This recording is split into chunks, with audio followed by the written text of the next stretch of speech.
भारत माता के जय श्री राम, जय श्री राम। पलटानो दरकार, हिंदू हिंदू हिंदू हिंदू। सबसे पहले क्षमा चाहूंगा विलंब से आने के लिए। बहुत सारी जगहों पर चूंकि चुनाव का समय नजदीक आ गया है, बहुत सारी जगहों पर मीटिंग थी और आज अक्षय तृतीया का दिन भी है। हर जगह रास्ते में जाम वगैरह था ट्रैफिक। तो बहुत सारे वक्ताओं ने आपके सामने अपनी बातों को रखा है। मैं चंद बातें आपके सामने रखना चाहूँगा। आज चुनाव का और समझ लीजिए कि 7-8 दिन और 7 दिन करीब और चुनाव रह गया और बंगाल के भाग्य का निर्धारण, बंगाल में किसका शासन होगा, ये सारे बातें जो है वो आपको निर्धारण करना है बैलेट के माध्यम से, वोट के माध्यम से। 1 नंबर बटन है, उसमें आपका आशीर्वाद मिले, इसके लिए भारतीय जनता पार्टी की तरफ से मुझे प्रार्थी बनाया गया और आपके सामने चंद बातें कहने के लिए भी कहा गया। कोई भी चुनाव में जब लोग जाते हैं, चुनाव प्रक्रिया में भाग लेते हैं, तो सबसे पहले ये विचार करना पड़ता है कि जो सामने का चुनाव है उसमें हम कौन सी बातों को सोचकर चुनाव में वोट देने जा रहे हैं। सबसे बड़ी बात होती है कि आप कहीं भी रहते हैं, उस जगह पर आप अपने परिवार, अपने बच्चे, अपने बच्चियों के साथ सुरक्षित हैं कि नहीं। आपके बच्चे पढ़ लिख कर उनको रोजगार मिलेगा कि नहीं। एक समय था जब बंगाल की संरचना के लिए ब्रिटिश युग के समय से बंगाल में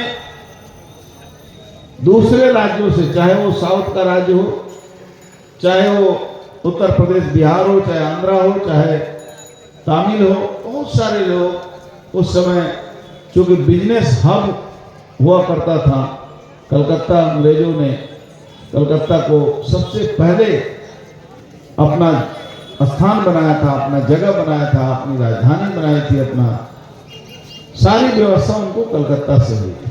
कलकत्ता में उन्होंने सबसे पहले आए थे। वो समय था और आज का समय है। पूरे बंगाल में आज कोई भी कहीं से भी नौकरी के लिए नहीं आता।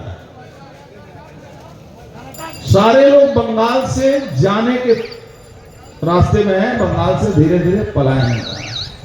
यहां तक कि बंगाल में रहने वाले लोग भी आज बंगाल से बाहर नौकरी की तलाश में जा रहे हैं। एक समय था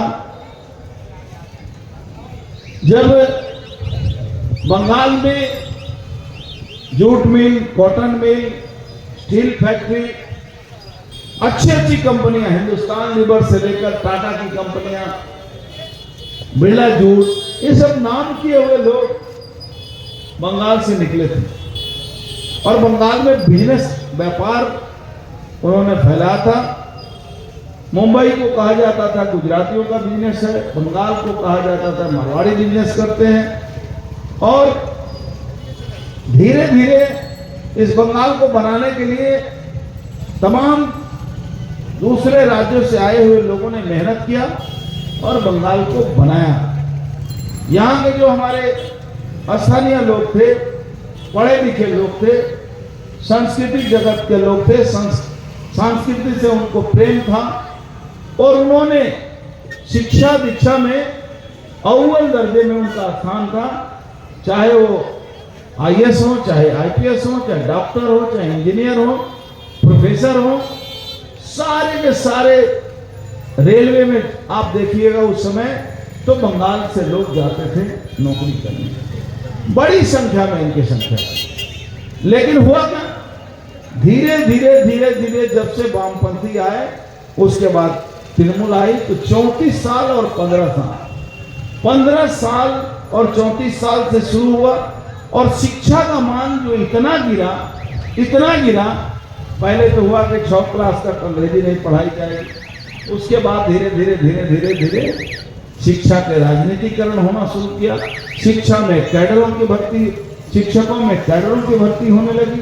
उसके बाद कैडरों के साथ साथ ममता बनर्जी अब आए तो कैडरों को तो छोड़ दीजिए, आप साधारण लोगों से पैसा लेकर नौकरी देना शुरू किया उन्होंने, और एक शिक्षा के माहौल को बंगाल से खत्म कर दिया गया।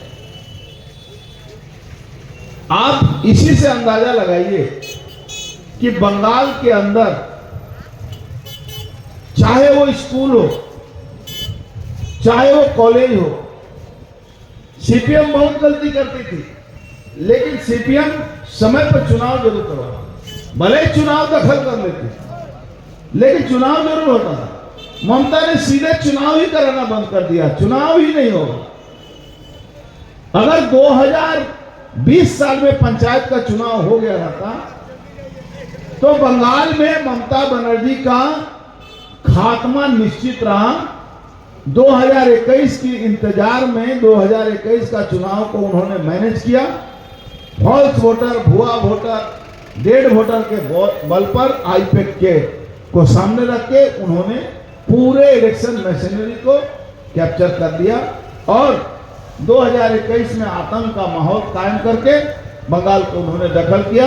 और उसके बाद पंचायत चुनाव कराया, और पंचायत चुनाव में कहीं भी वोट नहीं हुआ। जहां भी वोट करा पाए, आप देखिएगा कि तृणमूल कांग्रेस कहीं भी नहीं जीत पाया, भारतीय जनता पार्टी या विरोधी दल के लोग भी, और भी विरोधी दल के लोग कुछ जीते। तो मैं इस बात को इसलिए कह रहा हूं कि आज नवापाड़ा में तृणमूल कांग्रेस के पास, नवापाड़ा का कोई भी यहां का लीडर जो तृणमूल कांग्रेस सीपीएम के जमाने में लड़ाई किया, मार खाया, मारा, उन सबको दरकिनारा किया। यहां तक कि एमएलए को दरकिनारा कर दिया गया, उनको अपमान किया गया। उसके बाद आपको पता है कि दावेदारी में मलय घोष भी थे, नॉर्थ बैरकपुर म्यूनिसिपैलिटी के चेयरमैन। उसके दावेदारी में वो विकास बोस जी के भाई भी थे दावेदारी में। यहाँ के सीआईसी मेंबर बाबू बोस भी उस दावेदारी में थे। लेकिन दावेदारी क्या, बहुत सारे लोगों से पैसा भी लिया गया, लेकिन जो ज्यादा पैसा दिया उसको टिकट मिला, और उसके साथ साथ यहाँ के एमपी के रिश्तेदार बनने वाले हैं तो उनको ज्यादा महत्व मिला। लेकिन ये है कौन? ये छात्र नेता है।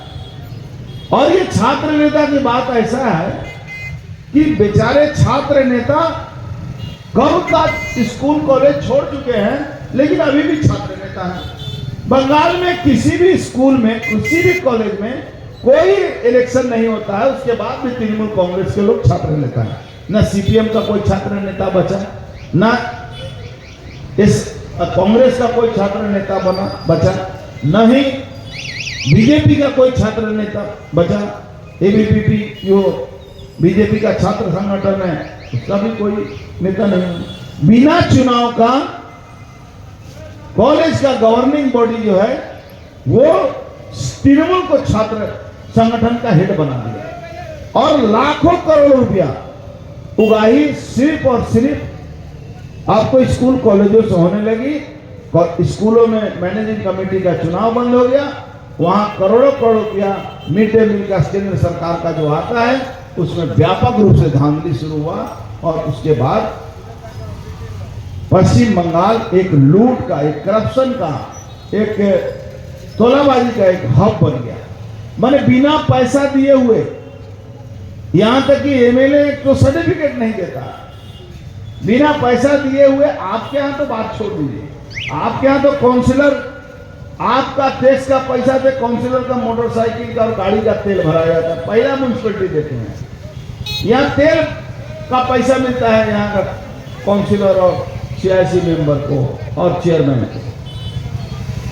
ये एक अजीब जगह है। यहाँ आपको केंद्र सरकार के मोदी जी ने बिना पैसा जल कल हर घर में पहुंचाने के लिए उन्होंने लाखों करोड़ रुपया खर्चा किया। ये पूरे इंडिया में है, जिसमें 80% पैसा जो है वो पैसा सेंट्रल गवर्नमेंट का आता है। लेकिन देखिए बंगाल की हालत ये है, इसी नवापड़ा विधानसभा क्षेत्र में मोहनपुर सिवनी जो ग्रामीण इलाका है, आज तक वहां ये जल कल का जो व्यवस्था है, शुद्ध पानी है जल का, गंगा का पानी शुद्ध करके उसको सप्लाई करने का, वो आज तक नहीं हुआ के लोगों को पानी मिलता है। बराबर त्राहिमाम हुआ तो जल कल सप्लाई में पैसा दिया जाता है। अभी तो कहीं कहीं ये भी सुनने में आ रहा है कि एकदम गली गली पैसा दे दे के भाई कल लगा लो, कोई दिक्कत नहीं। और धीरे धीरे क्या हो रहा है कि जितना ताकत है एक पानी एक मशीन को ठीक करने के लिए, उसकी ताकत भी खत्म होती चली जा रही है। और धीरे धीरे पूरा सिस्टम कोलैप्स हो गया। म्युनिसिपैलिटी कोलैप्स हो रहा है, म्युनिसिपैलिटी में पैसा लेकर नौकरी दिया जाता है। सिस्टम पूरा बंगाल सरकार कोलैप्स हो गई, पुलिस प्रशासन कोलैप्स हो गया, अपराधी सर पर चढ़ के बोल रहा है। अभी 2 दिन आज ही मुझे एक आदमी ने वीडियो भेजा, उसमें दिखा रहा है कि एक ड्रग बेचने वाला को यहाँ के जो प्रार्थी हैं बेचारे गला में हाथ धर के बैठे हुए घूम रहे हैं, और आज पुलिस ने शायद ड्रग के साथ उसको गिरफ्तार किया। तो अजीब टाइप का ये इलाका बैरकपुर को बना के पूरा बंगाल को बना के रखा गया। अब रही बात, आप बंगाल के अंदर ममता बनर्जी एक वोट बैंक पर अपने आप को सकती है कि बंगाल के लोग, हमारे जो 35% हमारे माइनॉरिटी के लोग हैं उनका वोट बने। लेकिन बंगाल में माइनॉरिटी की स्थिति भी उससे मेजॉरिटी से भी खराब स्थिति में हो गई। आज माइनॉरिटी के लोगों को भी बंगाल की सरकार ने सीधा बेईमानी किया। ममता बनर्जी ने जब वक़्फ़ अमेंडमेंट बिल आया तो ममता बनर्जी ने कहा कोई जरूरत नहीं है किसी को रजिस्ट्रेशन कराने की, उसने सारी प्रॉपर्टी की रजिस्ट्रेशन कराने की बात की। लेकिन ममता बनर्जी कहा भाई कोई रजिस्ट्रेशन नहीं होगा, हमें देखे न हमें बुझे न वो। जब 5 दिन बचा तो ममता बनर्जी ने रजिस्ट्रेशन करवाने के लिए बोला कि ना ताड़ाताड़ी रजिस्ट्रेशन करिए, नाले हो गए। अब रजिस्ट्रेशन करने में 5 ही दिन बचा था। मात्र 86,000 प्रॉपर्टी में 28,000 प्रॉपर्टी का रजिस्ट्रेशन हुआ, बाद बाकी सब वेस्ट हो गया। क्यों? ममता बनर्जी का पोल खुल जाए। क्योंकि जितने भी तृणमूल कांग्रेस के बड़े छोटा नेता हैं, वो ज्यादातर जिनको जरा सा भी ताकत मिला है, वो वक्फ बोर्ड की जो प्रॉपर्टियां हैं उस सब पर दखल करके अपना उनका व्यवसाय बिजनेस चल रहा है। लेकिन एक अजीब बात है, जो हमारे पश्चिम बंगाल में रहने वाले, भारत में रहने वाले बहुत सारे जो बहुसंख्यक जो मुसलमान हैं, उनको मोदी जी से सब कुछ चाहिए, लेकिन मोदी जी को का जो कमल फूल है वो उनके लिए हराम है। उनको वोट नहीं देंगे, उनको वोट नहीं देंगे। उसका कारण है उनको समझा दिया गया कि भाई मोदी जी जो है एकदम आपके विरोधी हैं और आप मोदी जी हमारे शत्रु हैं। लेकिन जितना भी इस देश के अंदर जितना भी सोशल सिक्योरिटी में जो भी फायदा देने की बात है, सारा फायदा जो है वो माइनॉरिटी के लोगों को मिलना चाहिए। मिलता भी है, लेते भी। राशन फ्री सबको मिलता है, सबका साथ सबका विकास सबका विश्वास में सबको ही आते हैं। लेकिन बंगाल का तो और भी अजीब हालत है। बंगाल का जो माइनॉरिटी है उसका जब गरमिया का तो और अजीब हालत है। एक यहाँ का लड़का शायद गलत सही कोई भी हो, मरने के बाद कुछ नहीं बोलना चाहिए। वो यहाँ के काउंसिलर हैं तृणमूल कांग्रेस के, उनका साला लोहा चोरी वोरी का धंधा करता है, तो उसको पीट पीट के मार दिया मेघना मोड़ पर, और मार दिया उसको, और उसको मारने वाला को इसी गरलिया में आके सेंटर दिया है।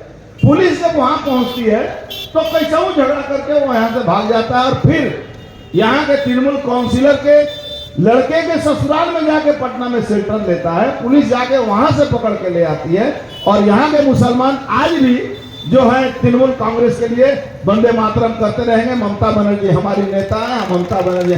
तो इनको अमृत भी पिला दीजिएगा, इनको कोई फर्क नहीं पड़ेगा। इनके लोग मारे जाएंगे, इनके संपत्तियां लूटी जाएंगी, लेकिन इनको कोई फर्क नहीं पड़ेगा। इसलिए हम लोग एक बात अच्छी तरह से समझिए कि भैया इनको जब ज्ञान होगा तब तक इनका बहुत सारा नुकसान हो चुका होगा, लेकिन इनको इनके जो लीडर बनते हैं, जो इनके कुछ आप देखिएगा, सब चुनाव आएगा तो ठीक शुक्रवार को एक फतवा जारी हो जाएगा कि नहीं हम लोग वोट देंगे भाई इसको, हम लोग मोदी के खिलाफ देंगे। मोदी जो है वो वंदे मातरम बोलने के लिए बोलता है, मोदी जो है भारत माता की जय बोलने के लिए बोलता है। अरे जिस देश में रहते हो, तुम्हारा भी धर्म हमारा भी धर्म कहता है कि जिस देश में रहते हो, अगर नमाज पढ़ने जाते हो तो उसी मट्टी के ऊपर माथा रख के पूजा करते हो और नमाज पढ़ते हो, लेकिन वंदे मातरम नहीं बोलते। मत बोलिए भाई, उससे हमें कोई फर्क नहीं पड़ता, लेकिन कम से कम अपने कौम को तो बचाओ। आज तृणमूल कांग्रेस तुमको सबसे ज्यादा नुकसान अगर किसी से है, ना तो तुम्हारी नौकरी नहीं, हाँ तुमको ड्रग बेचना, जितने भी गंदे काम करना, वो सब तुम्हारे जिम्मे है, और तुम एक वोट बैंक के रूप में यूज किया जाते हो। करो, उससे हम लोगों को कोई फर्क नहीं पड़ता। लेकिन आज जो मेजोरिटी के लोग जो हैं, जो हिंदू हैं, उनको सिर्फ चुनाव के दिन, अपना चुनाव जिस दिन है, देखिए आपके पास ताकत क्या है, भारतवर्ष में जो डेमोक्रेसी है उसका ताकत क्या है, चुनाव में वोट। आप अपना वोट दीजिए, आप वोट के दिन फिस्टी मत कीजिए, आप वोट के दिन पिकनिक मत मनाइए, वोट के दिन पहले वोट देने जाइए। घर परिवार बच्चा, जो आपकी बहू 1 साल पहले भी आपके घर में शादी करके आई है, उसका अगर वोटर लिस्ट में नाम है, उसको भी ले जाके वोट दीजिए। अरे 65% का 95%, 99% अगर हिंदू वोट देने को लिए निकलता है, तो कोई भी ताकत आपको भारतवर्ष को हिंदू राष्ट्र से पीछे नहीं फेंक सकता है। हिंदुस्तान हिंदुओं का है और हिंदुओं का रहेगा। हिंदू सनातनी हिंदुओं का एकमात्र देश बचा है जिसमें भारतवर्ष है। हम आपको एक ही बात बोलना चाहते हैं, आप इसके बाद कहां जाओगे? गजवाए हिंद के जब पाकिस्तान अलग हुआ, उसके बाद से भी गजवाए हिंद की कहानी चल ही रही है। गजवाए हिंद के नाम पर धीरे धीरे बंगाल भारतवर्ष में कश्मीर को अलग किया गया। कश्मीर में आपको जितने भी पंडित थे, उनको या तो भागना पड़ा या तो उनकी हत्या हुई।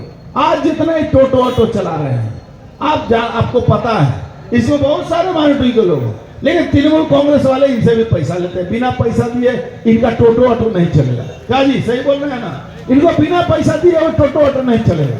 रोजगार नहीं है, बेचारे टोटो भी खरीदते हैं, 1 लाख 1.5 लाख रुपया लगता है, लेकिन बिना तृणमूल का पैसा दिए हुए एक तो मिलता है वो गांव घूमने का सर्टिफिकेट। तो गांव घूमने का सर्टिफिकेट को देखिएगा, तृणमूल का स्टिकर रहेगा। ये स्टिकर देख के पुलिस भी नहीं मिलेगा, लेकिन हर रोज तृणमूल कांग्रेस को पैसा देना पड़ेगा।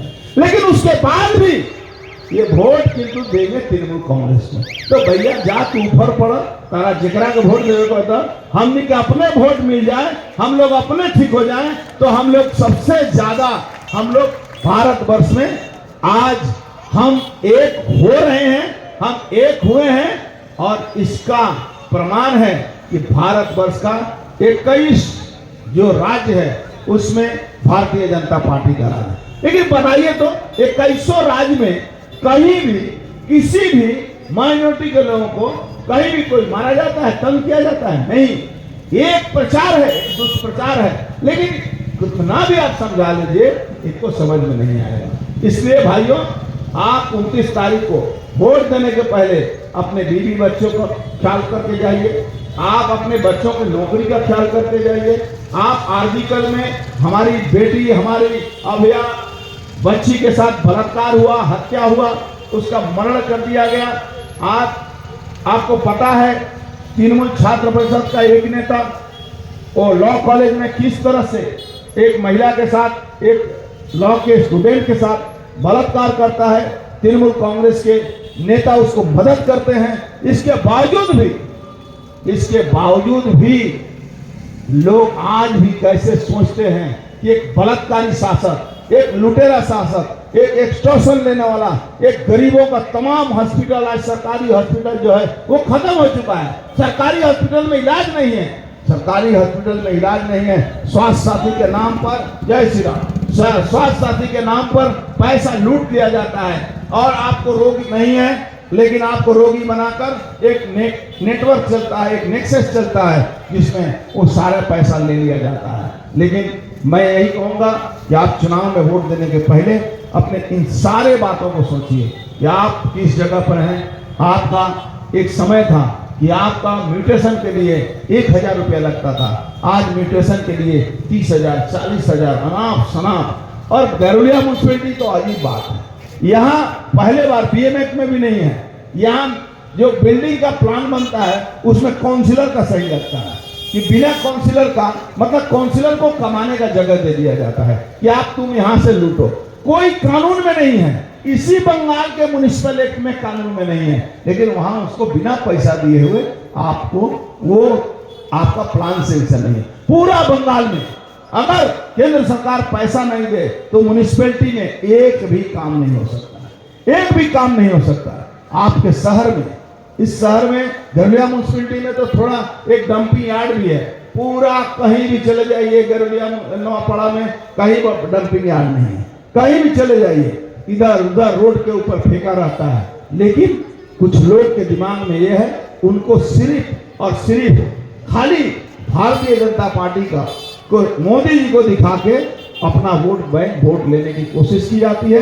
तो मैं यही कहूंगा कि मोदी जी एक ऐसे व्यक्ति हैं कि जब रशिया और यूक्रेन का युद्ध हो रहा था तो जितने भी बच्चे वहां से रेस्क्यू किए गए, लाए गए, उसमें भारत, पाकिस्तान, बांग्लादेश के भी बच्चे थे।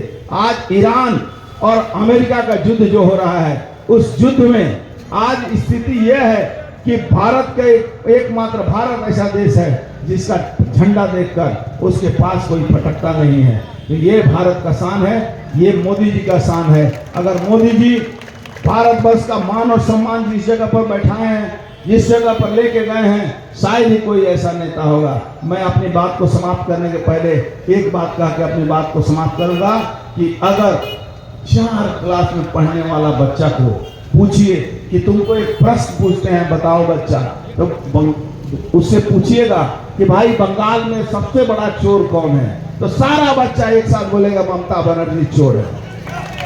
अगर 4 क्लास के बच्चे को पूछिएगा कि भारत का, दुनिया का सबसे बड़ा नेता आज के डेट में कौन है, तो सब कहेगा नरेंद्र मोदी। इसके बाद भी हम जात, धर्म, संप्रदाय में बढ़ते हैं। अरे पहले देश के बारे में सोचो, फिर उसके बाद धर्म, फिर उसके बाद कर्म। हमारा देश यदि बचेगा, हमारा देश यदि सुरक्षित रहेगा तो हमारा धर्म भी बचेगा, हमारा कर्म भी बचेगा। एक फैक्ट्री नहीं है इस गरुड़िया म्युनिसिपैलिटी के अंदर में, एक कारखाना भी नहीं है। आपको पता है यहाँ की स्थिति क्या है, मजदूर मजबूर होकर 300 रुपया पर काम करता है और तृणमूल कांग्रेस के गुंडे अगर आप कुछ कहेंगे तो लाठी डंडा लेके खड़ा रहता है कि मालिक के किसी बोला जावे ना।